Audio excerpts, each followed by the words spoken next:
Hello, I'm Donald McIntyre of Newfination.com. This is Newfination Live, and joining us is Stefan Thomas from. Hey guys, how you doing? How are you, Thomas? Yeah, I'm very well. How are you? you're now in Schindellegi, south Yep. of Zurich, in hmm Switzerland. Schindellegi is only like an 800 population town, hmm and I think that we're going to talk about the Bitcoin. So I think it's very appropriate that you are in Switzerland. Yeah, this is definitely a country where the culture is very open to like freedom and individualism and so on. So I think it fits in very well. And Uh, banking, of course. Thomas, I thank you for doing this, and I contacted you because I wanted to know more about the Bitcoin, and I think that a lot of people want to know more about the Bitcoin technically and how it works and things like that. There's a technical side, and then there is the economic currency side. So it's two things. But before that, I wanted to know a little bit about you. Can you tell me about your background? So I don't know. I've just been a developer from pretty early childhood. I've just always been tinkering with computers, and eventually I made it into my job. My background is pretty much web development. I was the CTO at a web design agency in London, and then got a really good offer here in Switzerland, so I moved over. Again, working as a CTO on websites, internet startups, that sort of thing. And at some point, I got interested in Austrian economics, and around the same time, I found out about Bitcoin. So obviously, that met up very well. So I got interested in Bitcoin at that point. It was that would have been in mid 2010, and I sort of did some research on it. And at the beginning, it didn't really seem too interesting because it was just a very small community. There was no exchanges yet and so on. So I mean, Mt. Gox was just getting started in 2010, so there wasn't much going on. So I sort of discarded it, and I turned my attention to other things. But eventually, I came back to it in near the end of 2010, and at that point, it had developed into something very interesting, where bitcoins were actively traded. They had an actual value that people put on it. And at that point, there was a movie bounty for creating an animated Bitcoin movie. And because I knew someone, go ahead. Before we talk about that, let me clarify that Austrian economics is a more radical way of liberalism, libertarianism. That's not how I would explain it, to be honest. I mean, to me, Austrian economics is a way is an older school of economics, which sort of rejected some fundamental changes in how theories are developed, that developed within modern economics, and it has sort of gone on its own tangent since then. But I find it very interesting because it gives you a very different view of economics than you would get from Keynesian or just modern economics. It has a much different view, and when I say libertarian or liberal, I don't mean it in like in an extreme way. The philosophy is very tied to human nature, human behavior, biology. So it's a very interesting way of analyzing. I consider it's close to liberal. What's the name of this guy? The Scottish guy that we all live in capitalism with. I'm not sure what Okay, you're well, referring to. traditional capitalism, and You mean Adam Smith? But is he Scottish? Adam Smith, yeah, Adam Smith. I didn't know he was Scottish. See, Adam Smith was Scottish, and he traveled around Europe, and he realized about how to create wealth, and he wrote The Wealth of Nations. Let me go back to the Bitcoin, and the reason why I called you was because I saw this video on YouTube, and this is what you were going to talk about. I'm going to share the screen. Okay. And show it to you a little bit, so you can explain. This is the video I found on YouTube. This is your website. We use coins. Certainly looks familiar. Can you see the full screen with the video? Yep, I can see it.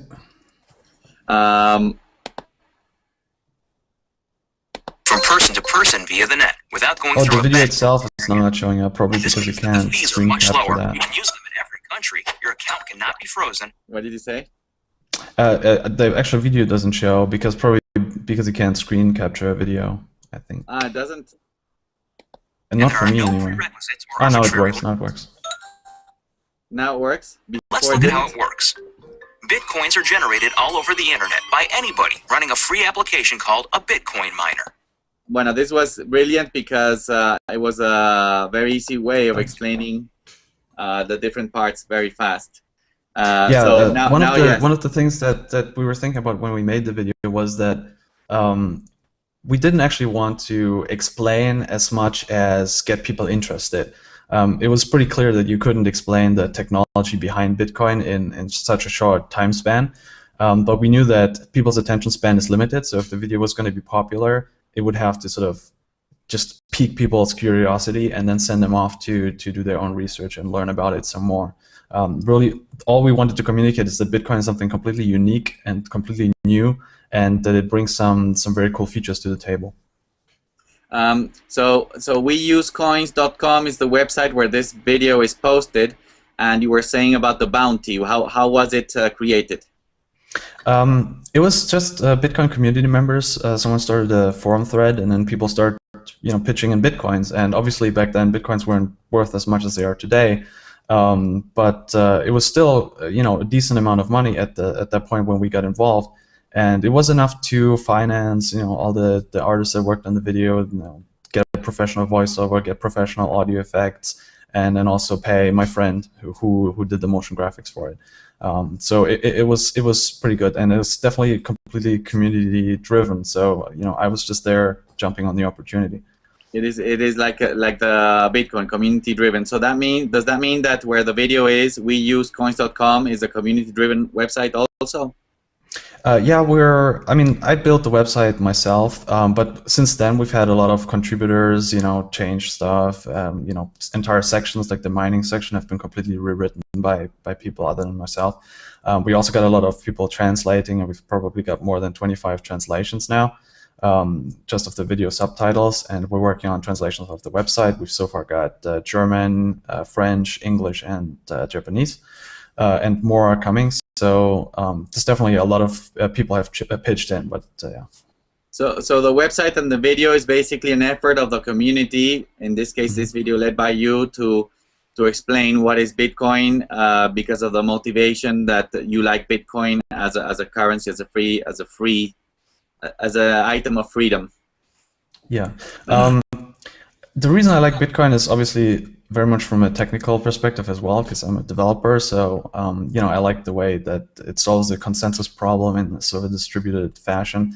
And I don't know. Like when I first got into Bitcoin, I didn't really know where it would go. Like all the stuff that has happened since then was completely unforeseen from my point of view. Anyway, I sort of had a sense that there was something there and that Bitcoin would become very popular, but I didn't know how that would look, who would be using it, what they would be using it for, and so on. So that was very interesting to watch and follow.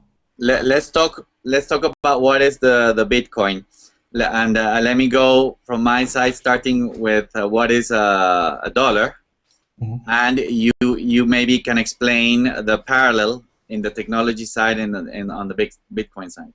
For example, $1 is a currency controlled by the U.S. government through the Federal Reserve, and is created just by a board that decides the dollar to be created, and it can be in the form of a bill, or a coin, or a few coins, or it can be just an electronic input in a book.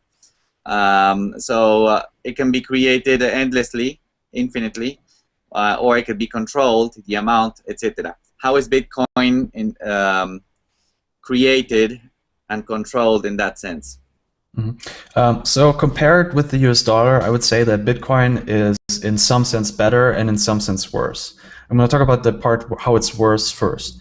One thing that the US dollar has that Bitcoin doesn't have is that this institution that you mentioned, the Federal Reserve, they have actual reserves. They have foreign currencies, they have a lot of junk bonds and so on, but by junk bonds I mean US Treasury bonds. So they have some way to defend the value of the currency if it ever goes down, which Bitcoin doesn't have. And the reason for that is simply that Bitcoin doesn't have a central institution. So who is going to keep any sort of reserve for Bitcoin? If you announce any single party to keep a reserve for Bitcoin, then you have something like eGold, where that party can get shut down, which then takes down the entire system.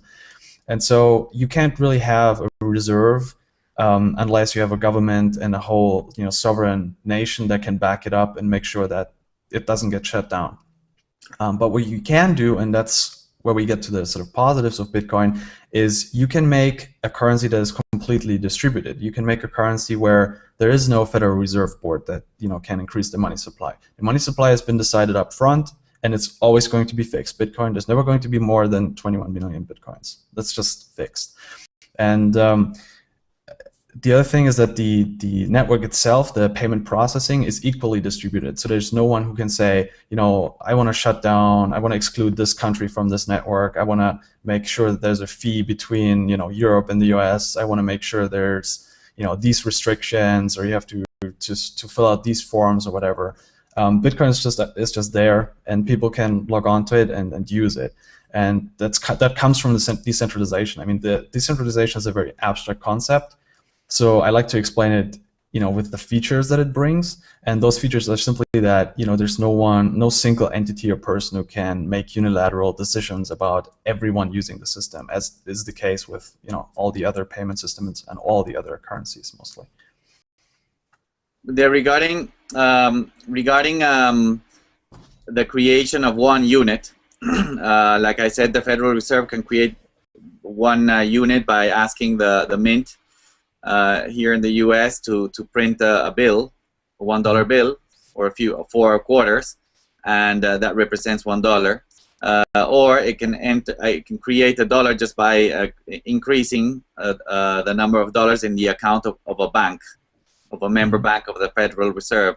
Member bank meaning the commercial banks. For example, I increase on the Citibank account from $1 million to $1,001,001, the number, and that's it. A dollar is created. Then Citibank turns around and lends it, and it goes into the economy. In the case of Bitcoins, it seems more like gold coins when they were used as currency. Someone anywhere in the world can go and pick up gold and turn it into a coin and just exchange it, and that's it. So but gold is gold. What is one Bitcoin? Is it a code? Is it a line? Is it an entry somewhere? Bitcoins are created in batches called blocks. So every 10 minutes or so, a new Bitcoin block is created, and with each block there's a certain reward associated. The reward originally started out as 50 Bitcoins, but the amount of the currency is designed to taper off so that a lot of currency gets released early on, and then less and less and less and less until it reaches these 21 million. And so right now we are after the first halving of the reward. Original reward was 50, now it's 25, and it's going to halve again to 12.5. If you're a miner and you get that reward, that's basically like a check that you can then send on to someone else. Okay, so everything in Bitcoin works like checks, if you want. So every time you send money to somebody, you refer to a check that you got, and you can split that check up any way you want, and then you can hand those checks out or keep them. So for example, if you have one of those block reward checks for 25 Bitcoins and you want to send 5 Bitcoins, you would write a check for 5 Bitcoins referring to that original 25, and then you'd write another check for 20, which you address back to yourself. Okay, so that's how you would split the Bitcoin. So there's no actual sense in which one Bitcoin is an actual indivisible unit or anything like that. So it's more like you can write pretty much any amount divisible up to 8 digits after the decimal point. So it's really easier to think of it as checks, I think, than to think of it as like tiny dust that you can split up in different ways, right? It is a check. It is a check, but the check it basically says I have something somewhere else over there, and I'm giving you a paper that instead of belonging to me, it belongs to you. In the case of Bitcoin, a Bitcoin? Is it just an idea, a concept, or is it, even though it's informational, is it a code, a number? I read something that it was like a number, a very difficult number to come up with, or something like that. No.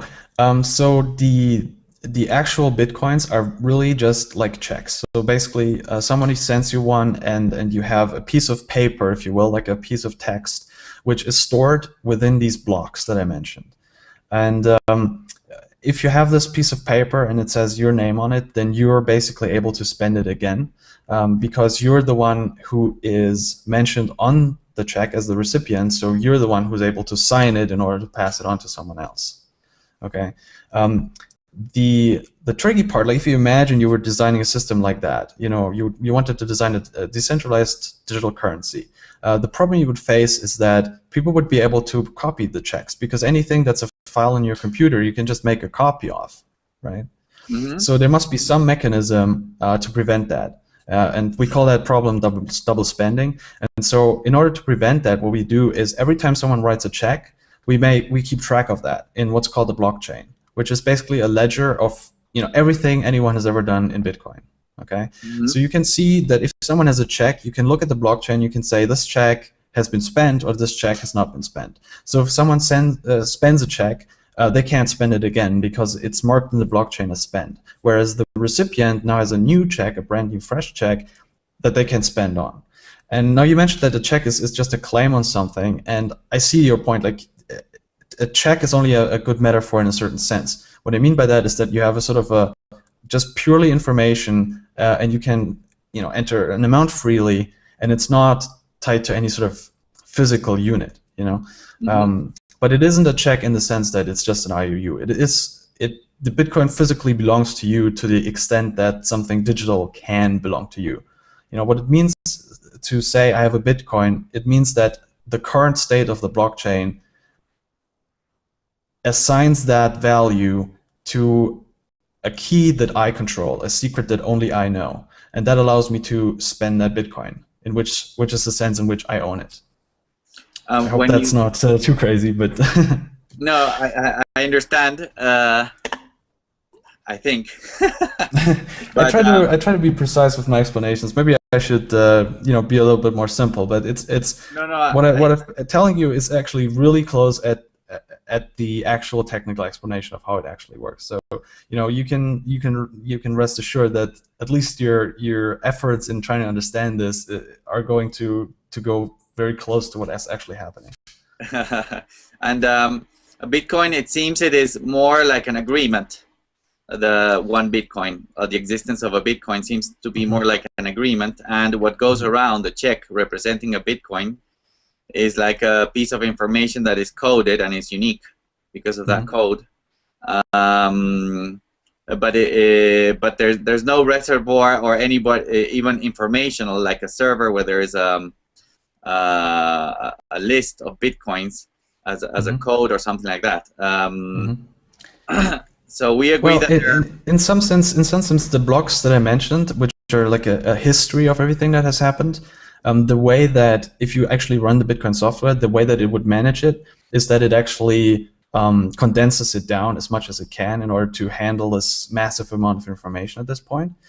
And so in that sense, it's getting closer to a point where it would be just a list of who owns what coins, right? But only identified by your keys, not identified by your real identity. So if I write a list now saying, Stefan, let's create a currency. Let's call it currency B, Bitcoin B. Donald, let's issue 200. I'm gonna write here on my book. I have 100 and you have 100. So fair. We just created 200 new units of a new currency, which is Bitcoin B. Someone comes and I say, I want to buy you this service, and I'm going to write here, I paid you 100 coins. I cross out my 100 coins and I write down the name of the other person, say Joe, and I write he has now the 100 Bitcoin Bs. Is it more or less like that? Yeah, basically. So it's like a ledger whereas you keep track who has what.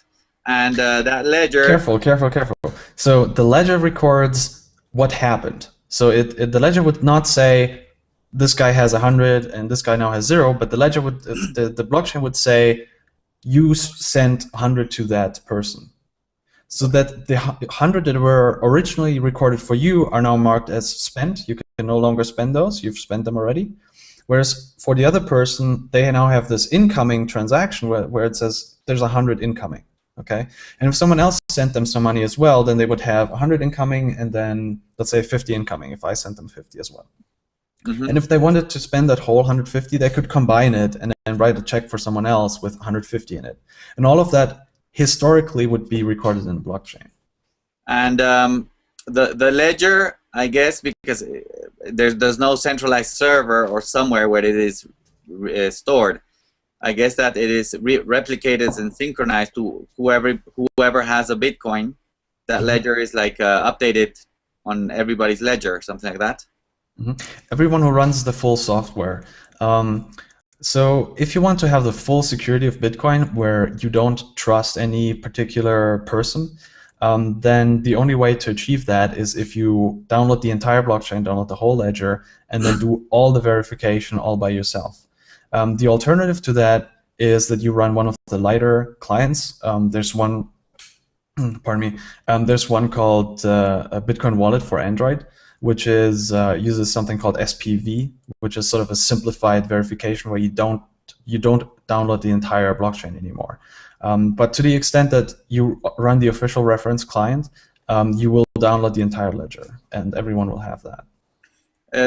For example, if I want to be transact in Bitcoins, I cannot do it because I don't have anything in my computer or my smartphone or my iPad. Do I have to download an app, a special app somewhere to be able to receive and send Bitcoins? Receive, store, and send?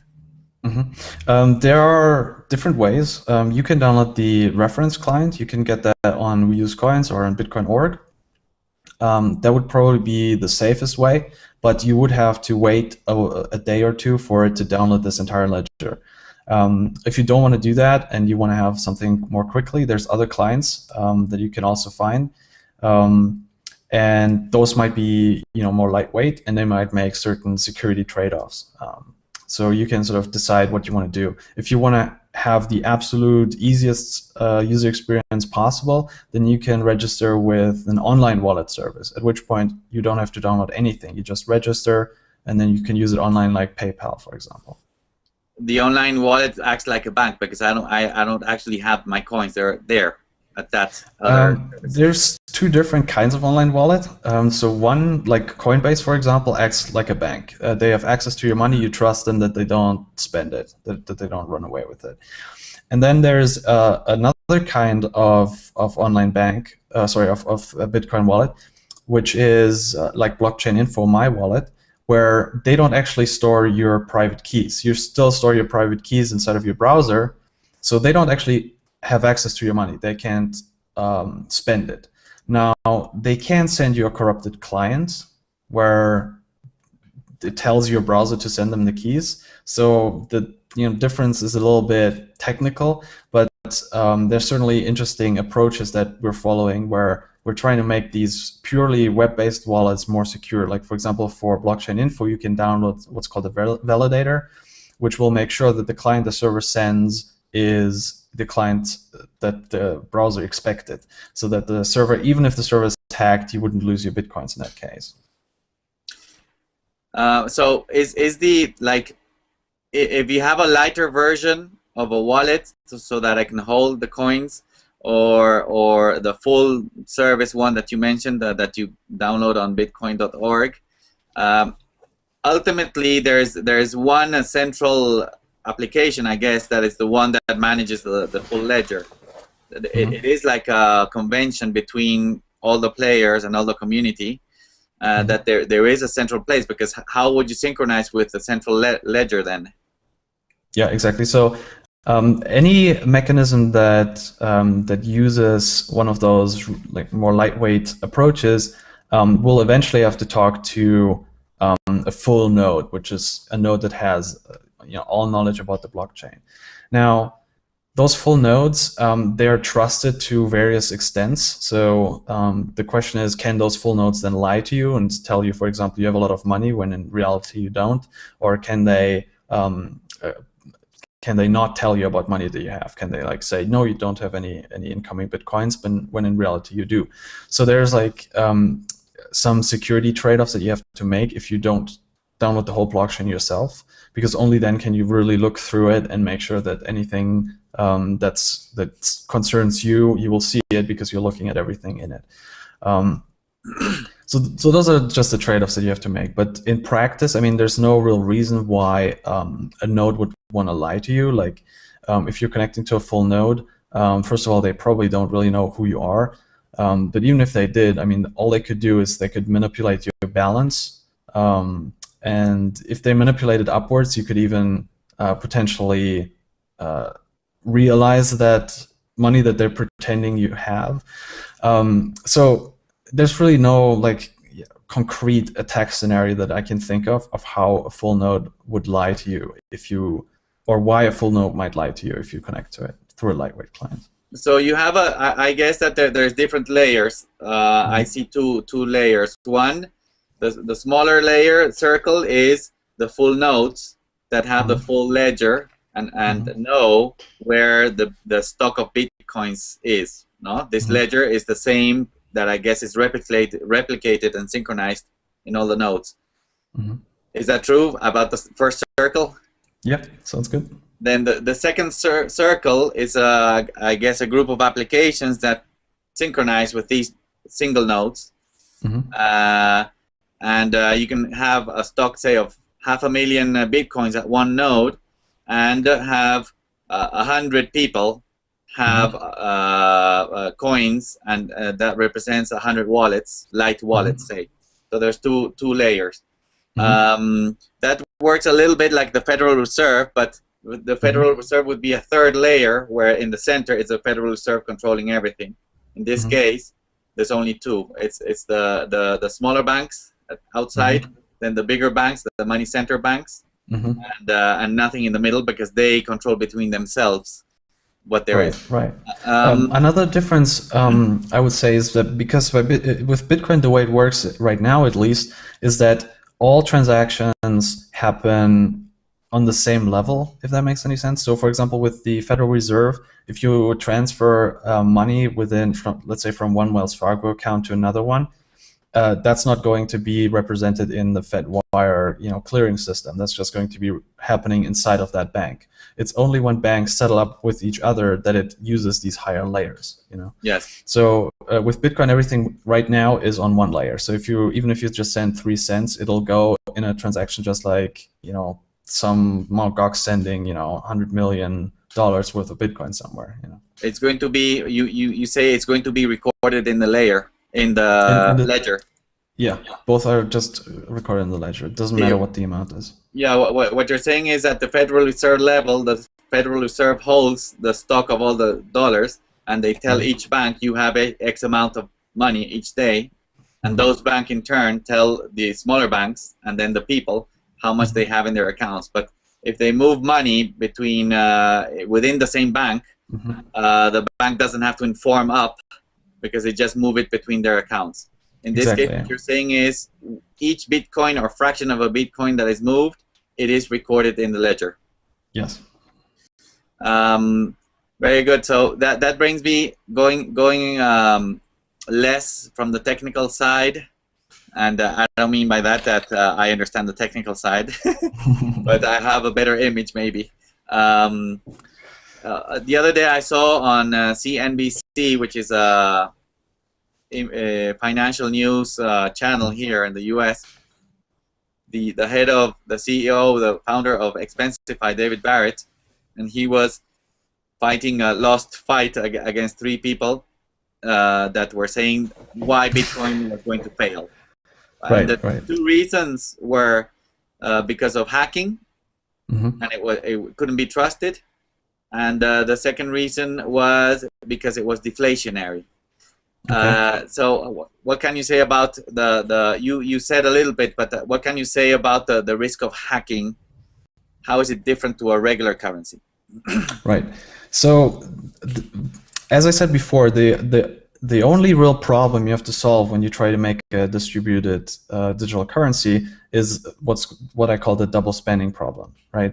So as long as you can guarantee that people can't double spend their money, everything else is protected by pretty strong cryptography, which we generally consider to be not so much unhackable, but pretty beyond reproach. I mean, if one of those cryptographic algorithms got broken, thousands of systems would be affected, and it would be a major thing. And we don't expect that to happen. It would be a problem for all sorts of financial and military and other applications. And the reason we use these cryptographic algorithms is precisely because they provide such a high level of security, and because they are so easy to reason about and say, this should be impossible to break with our current technology. But the double spending, on the other hand, so you might ask, how secure is that? How possible is it to break that? And there are a couple of attacks that we are aware of that theoretically could happen. For example, if someone has so much mining power, and we talked about mining a little bit, but we haven't really explained what it is. But mining is basically running a really advanced cryptographic algorithm. Sorry, actually a really basic cryptographic algorithm.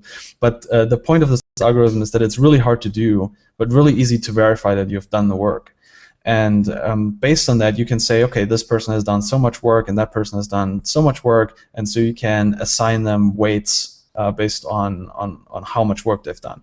And so if someone was able to do, an extraordinary amount of work, either because they've broken the algorithm or because they just were able to buy, 10 times more supercomputers than exist right now, and they were able to hash more than the entire network, then they would be able to dictate this ordering of transactions that we talked about. So they would be able to spend money and then reverse it back to themselves, and spend money to someone else and reverse it back to themselves, and so on. So that would obviously be a pretty critical attack. So a lot of people have looked at how likely is that, but because of how much hashing is going into Bitcoin right now, it doesn't seem like a viable attack. Like I've heard some number that Bitcoin now has more hashing power than the top 10 supercomputers in the world combined.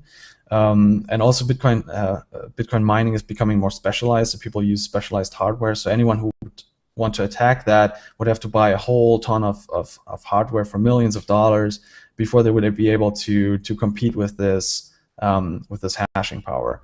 So I mean, it's certainly still experimental to some extent, but even with the last couple of years, we can already see that it seems to be pretty reliable. I mean, I've expected it to be a lot less reliable than it actually has been. So I don't know. We'll have to look into the future and see how it develops. Another thing is that even if it is successfully attacked at one point, that might not necessarily mean that it would be over. There might be something that we can fix. It might be something temporary. It might just be a disruption. If someone wanted to maintain this 51% attack that I mentioned, it would cost them a lot of money, because even though they are mining a lot of Bitcoins, the Bitcoins that they are mining would lose value pretty rapidly as long as the network is not working right. So there's so many things to consider, but I think at the end of the day, the cryptography core itself is extremely sound, much sounder than any other financial application that I've worked on, that I've seen. And on top of that, the double spending is still pretty solid, and that's probably the most experimental part. And then obviously there's another layer on top of that, which is all the Bitcoin services, and those aren't quite as solid yet. So that's where all of the news headlines that you read about Bitcoin hacks and so on are coming from this extra layer, probably a layer above what we've already talked about. It's like just services that use Bitcoin in some way. And they're all very young, because Bitcoin itself is very young, so they don't have a lot of best practices in terms of security, and they don't have a lot of budget for security yet. And obviously this is getting better, but that's probably where most of the risk is in terms of hacking. I don't see a lot of risk with the core network. So what you're saying is the central method of creation of bitcoins and the transfer of bitcoins in the central information ring, the ledger and the nodes, that is very difficult to hack.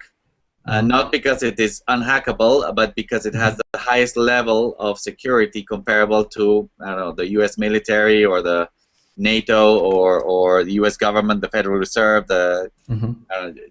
Japan's central bank, etc. They have the same level, so there's no way of saying no, this is riskier than this other thing. Right.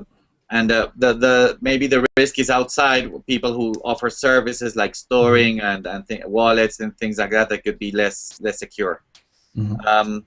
But and then what about the deflationary aspect? Because I think that where they come from is that there's a specific stock, and no more can be mined after that. And also because it can be mined only a long time, so it is a fixed stock. At any given time, it is a fixed stock. So the answer to that I would give is, first of all, to just give the very basic answer. I mean, sometimes people come up with I would call them very naive arguments, saying that there just won't be enough money for everyone. But the answer to that obviously is that the price of an individual Bitcoin can adjust based on demand. So if there's a lot of people wanting to use Bitcoin for trade and there's just not enough Bitcoins to go around, then the individual Bitcoins will increase in value, and then the real money supply will adjust to whatever it needs to be. But obviously, if you're talking to an actual economist, their criticism might still be about deflation, but it'll be a little bit, more nuanced. So what they'll say is that if everyone was using Bitcoin, then we'd all be using this deflationary currency, and everyone would stop spending money because it'd be much smarter to just hold on to the money, wait until it gets like 10 times more valuable, and then spend it. And obviously, that sounds maybe realistic, but if you really think about it, for example, in the tech industry, we've had falling prices for decades. Every time if you wait a year for buying a computer, you'll get a much better computer, probably at a cheaper price. So why don't people just stop buying computers altogether? Why is computers still such a popular good to buy? I mean, same thing with smartphones. Why would you buy a smartphone? You can buy a better one next year. And the reason that people consume despite falling prices is because they want to consume now rather than later. They want to be able to use the smartphone for that year before it becomes cheaper. And so that's certainly part of the answer. Another part is some criticism might be that there won't be any loans, because a loan can never have a negative interest rate. And the reason for that is if someone comes to you and says, I want to borrow money and I'm going to give you less money back, you would just always send them home. You would never give a loan to someone like that. But at the same time, if you think about it, Bitcoin, there's a certain amount that people believe in it, so which dictates the demand. So let's say right now, a small number of people believe in Bitcoin. They believe it'll go up a lot. Then those people won't make loans in Bitcoin because they'll say, why should I make a loan? I know that this money, I just need to hold it and it'll go way up.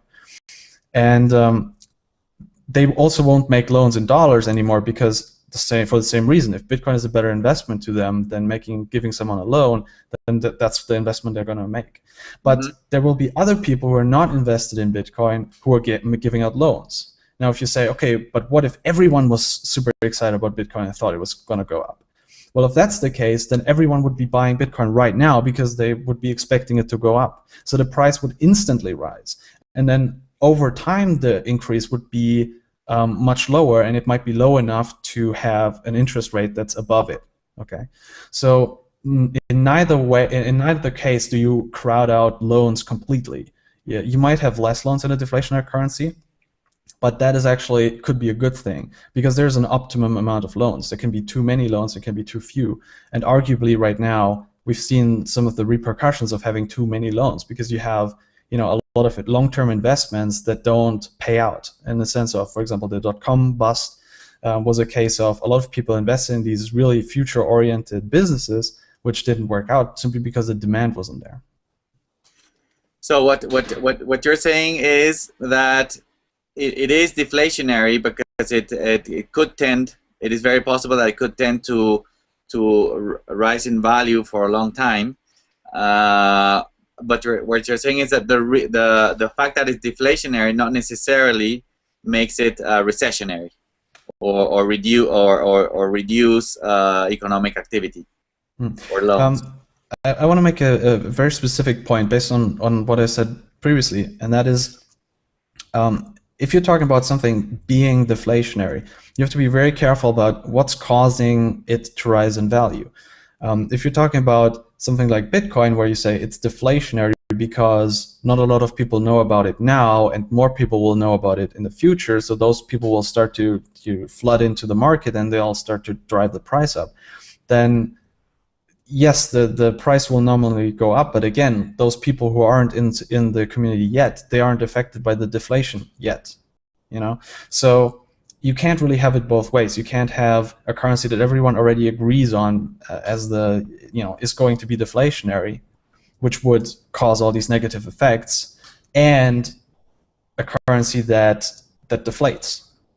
So basically, you either have to assume that there's people who don't believe it to be inflationary, don't believe it to be deflationary, in which case you don't have the problem because those other people can make loans, or you believe that everyone believes it's deflationary, in which case the price will rise immediately, and you won't have deflation over time. So you can't just assume that the currency will inherently become more valuable, because it won't. It'll always just be digital tokens. If you're saying, okay, now everyone uses Bitcoin, but there's new people born, and efficiencies rise and so on, and that drives prices down, then okay, but again, that's external resources and demand that's flooding into the system from the outside, from new people being born or from efficiency improvements, and so that rate of deflation will never exceed the rate of interest that you can earn with a good investment. So you'll always be able to get a loan for your investment, because the rate that your investment will appreciate will always be higher than the rate that Bitcoin appreciates. Stefan, let's go back to we use coins. Okay. What are the next steps for we use coins? We might redo the getting started section. Like, a lot of people are complaining right now that they don't know how to buy Bitcoins. They don't know, what to do with them once they've bought them. So that's what we try to do, to try to explain on the getting started section, and apparently it's not clear enough. So we're trying to find ways to make that better. Also to make it more current. Right now it's just being manually updated from time to time. And so, we need to find ways to make it more current. Also, now that we have multiple languages, we need to make sure that it's synchronized across all the different languages. So those are the kind of things that we're looking at right now.